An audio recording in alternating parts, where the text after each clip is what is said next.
the people who just are all about the Ukrainian fight and don't ever go beyond Ukraine is the good guy, Russia is the bad guy, are being forced to justify in public what exactly is your plan? If this war goes on for another 5 years, in what way is Ukraine in a better position then than they are in now? Russia has more men, more materiel, more North Korean troops, I might add, pouring in. Russia has allies who are working directly in this fight, and we refuse to do that. That is our red line. So, how is Ukraine going to be in a better position other than losing a lot of our money and a lot of their men? They don't have an answer to this. Trump knows that.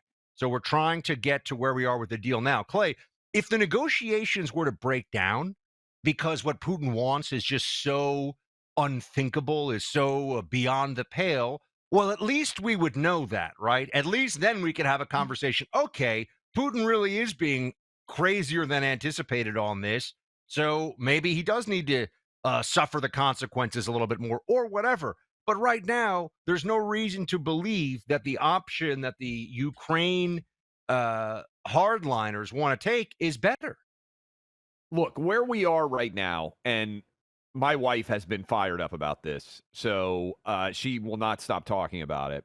I do think that the United States has created much of this mess, meaning the invasion, the battles over territory, and all that's happening now is Trump is trying to clean up the mess, right? You go back to the agreement when Ukraine gave up their nukes, there was some form of protection agreement entered into, and Ukraine took it as the United States won't let Russia invade us. Obviously, Obama did not take it that way. Biden did not take it that way.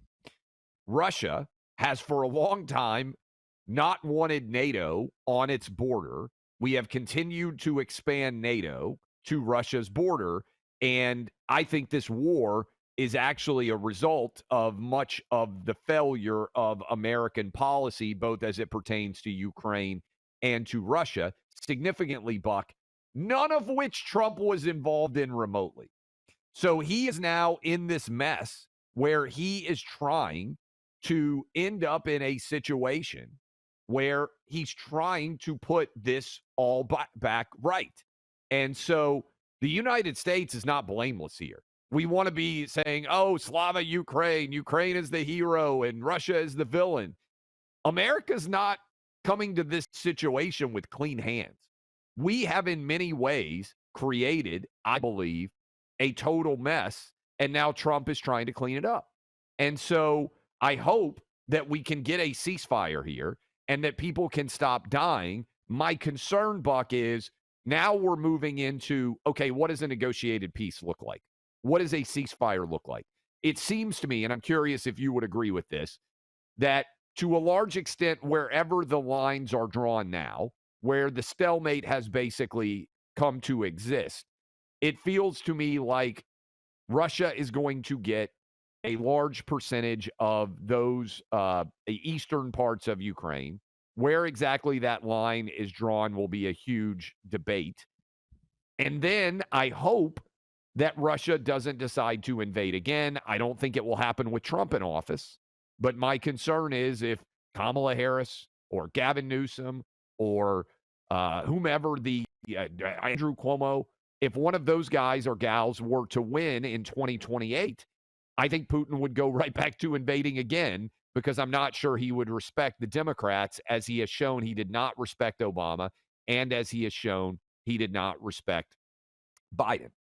There's some very fundamental questions here that I think Trump sees properly, and one of them is, do we care enough? Do we as Americans care enough about who's in control of 25% or so, 15, 20% of Ukraine, that we're willing to lose American soldiers and spend billions, perhaps even trillions of dollars? Never mind the possibility of a nuclear exchange, which is the euphemism, of course, we use for nuking each other's militaries in the theater, which would be horrifying. Are we willing to do those things? No, we're not. And so, at some level, this is all just, or I think, a recognition that there's going to be an ability that Russia has in its sphere of influence here, or to expand its sphere of influence here, because it's not a NATO country and because we don't want to do their fighting for them. And so there are limitations on what we're willing to do. There are also limitations on the time frame in which we're willing to continue doing what we are already doing in terms of the money and materiel and training and everything else that we have been giving them. This is a messy situation. It's terrible how much life has been lost here. You brought up Clay, and this is true. You go back to the Maidan and Yanukovych and the efforts to figure out who's going to be in charge of Ukraine, stretching back now over a decade. The West backing one side, Russia backing another. We've been playing with this as some kind of a proxy territory for much longer than there have even been bullets flying over there. So to get this thing to be no longer a festering sore, but to be in a position where there's an agreement going forward, as far as the Russians are concerned, look at the dismemberment that the Soviet Union suffered into all these different countries and all these breakaway republics. For them, the notion that the map is now and forever going to remain the map is laughable, clearly, and they very much feel that way, and that's why they've been willing to go to this extent. And you'll notice that no one even talks anymore about how Putin's going to be overthrown or all this. People said moronic stuff, and I mean U.S. senators.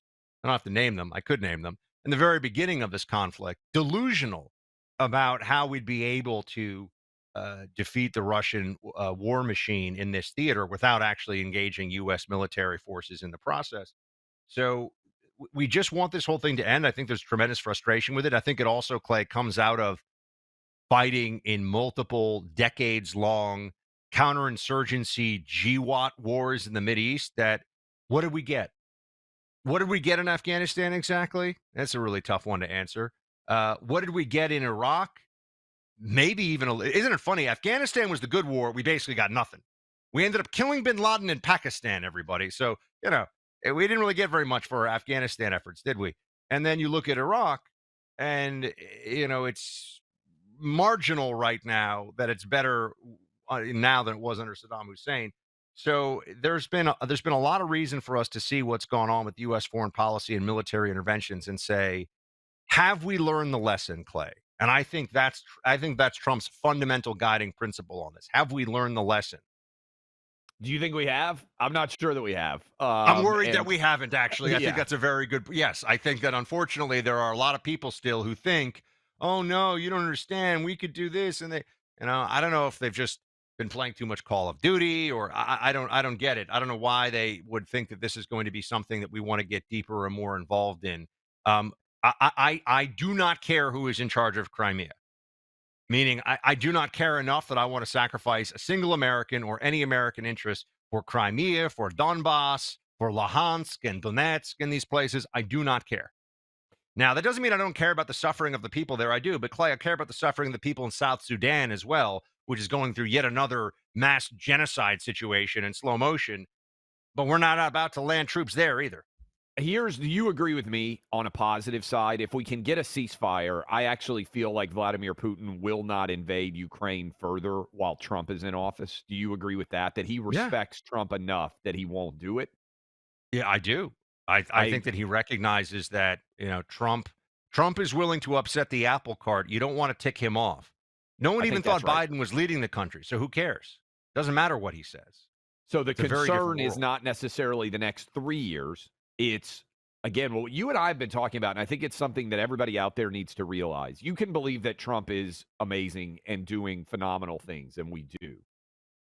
Guys, 4 years is not enough to fix a lot of what ails the United States. We've got to stick and stack several different wins together, one after the other.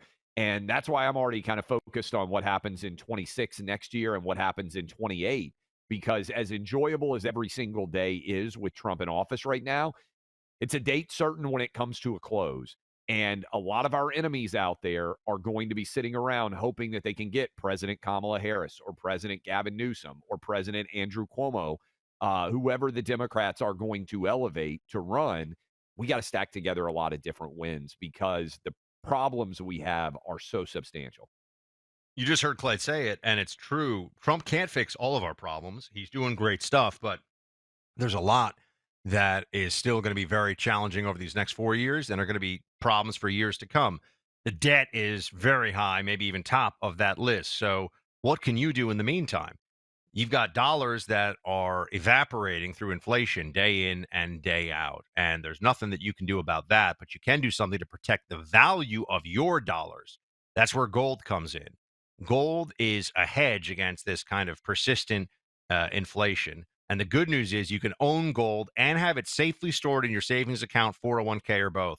You can store your physical gold at home just as easily. Birch Gold Group can help you with this, as they have so many listeners already in this audience. When you talk with the people at Birch Gold, they'll offer you a copy of a new study on how gold will prevail in the Trump era, where they forward by Donald Trump Jr. To get your free copy along with Birch Gold's information kit, text my name Buck to the number 989898 or go online to birchgold.com/buck. Again, text my name BUCK to 989898 or go online to birchgold.com/buck.